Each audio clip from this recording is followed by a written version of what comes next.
I told you I've been in ministry now for over 30 years, close to 40 years. I have even hosted some of them in this church. I've hosted some of them. I remember one of them, in fact, till today in my mind, I see him as a thief. Even to today, with my understanding of the Christ gospel, I still see him as a thief. Because when we invited him to come to this church, he sent me a mail that he will not come until we pay so amount of money, thousands of dollars. And because I really wanted him to come, because then I didn't understand much, I wanted him to come to this church. So we sent part of the money. He said he will not leave America till we pay the entire money. So I paid the entire money before he left America. Then he made us buy him first class ticket on British Airways, very expensive, and he made us buy 2 extra tickets for his PA and his keyboardist, that everywhere he goes with keyboardists, as if we don't have. Some pastors will even come with 18 intercessors.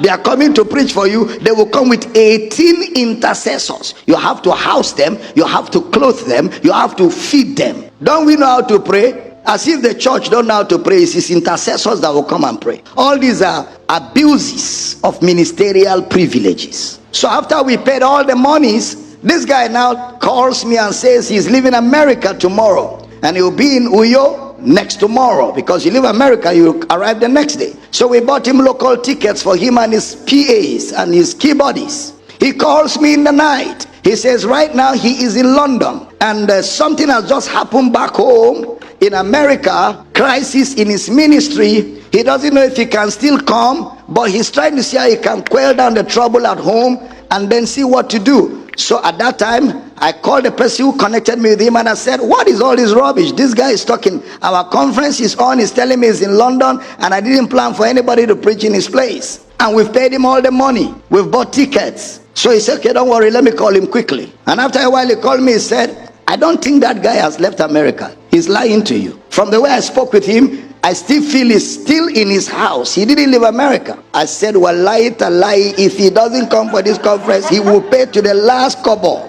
To the last kobo, he will pay. You're laughing. That time when I know how to pray dangerous prayers, he will pay to the last.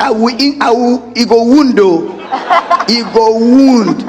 But you know that kind of wound when they heal. He go wound.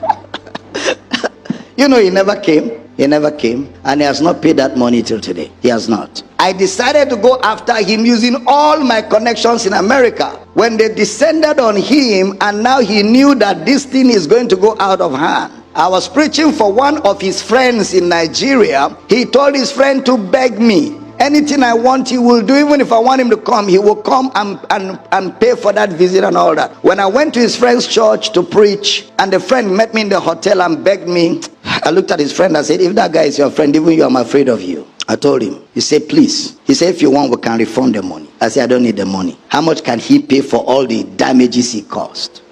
I just told the friend, no worries. But you know, that's how you hinder the gospel.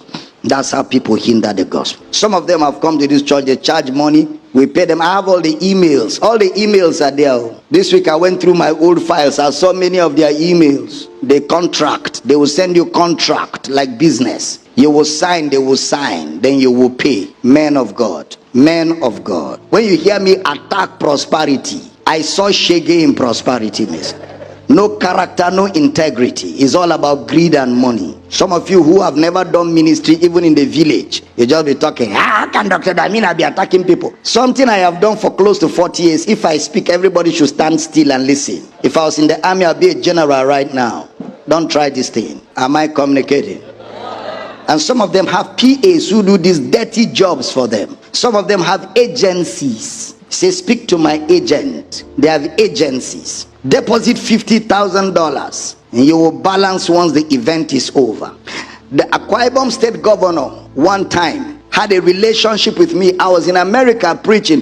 He called me from America and said, Damina, can you get this preacher for me? And that day I was preaching for that preacher in America. I said, oh, you called at the right time. I'm preaching for him today. He said, we need him to come to Akwa Ibom and preach for the government. So I say, Your Excellency, can the state government send me a letter quickly so that I can back it up sharply? They emailed me a letter from government house. I sat with this man of God and I made him realize the importance of his coming to Akwa Ibom state and what a blessing it will be for the state. And I made him realize the thousands of people that have the opportunity to hear the gospel. Then he said, okay, let me quickly check with my secretary. He checked with his secretary and called me back, and in the office, and he said to me, Dr. Damina, my date is free. I will come for that event for your state.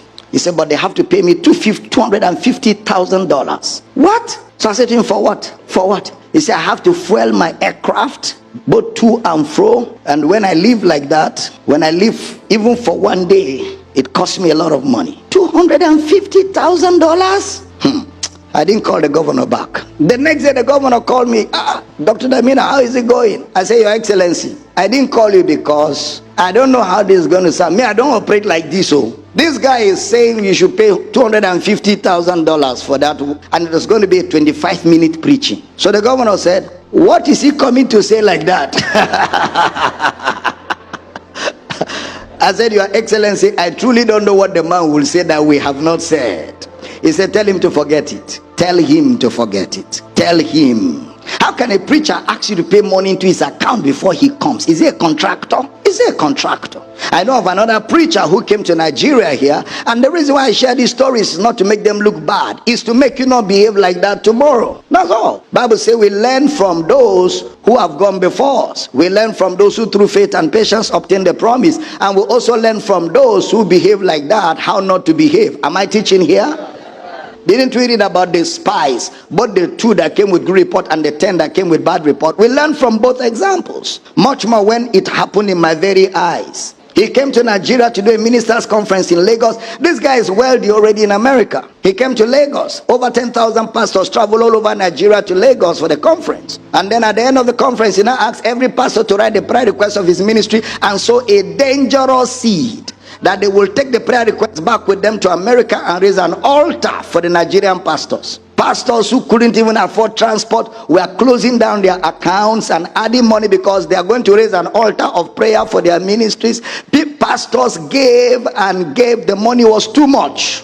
How did I know that? One of his main staff, his direct assistant, is my friend who resigned from his ministry after that conference. So I asked my friend, why did you resign from this global ministry? He said to me, Dr. Damina, I couldn't stomach the evil that happened. How can we come to a place like Nigeria? Before we came, we raised money all over America. We went to churches. We are going to Africa for outreach, support. Churches raise money in hundreds of thousands of dollars and gave to us. So we didn't have any need for money. We had more than enough. We've been overpaid by American churches. Then we now came and these pastors traveled. Some of them you see their shoes. Some of them you see their suit. You want to cry.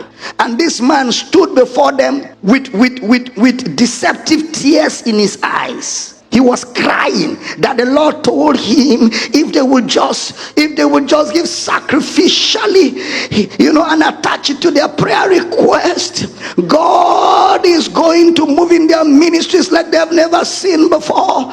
And he just massage and deceive them. And pastors started closing their accounts and brought monies. He said money, 10,000 pastors. He said what broke his heart was that night when they got to the hotel, they removed all the prayer requests, burnt it with fire, carried the money, put in their plane and flew. He said he told him in the aircraft, you are more wicked than Satan. I will no more work with your ministry. If I had my way, I would drop off this jet and look for a plane to go back home. That was the end of. He said, looked at him and he said, leave me and Jesus to deal with that. When money enters your heart, when the love of money enters a man's heart, the way he does ministry, even Jesus is surprised.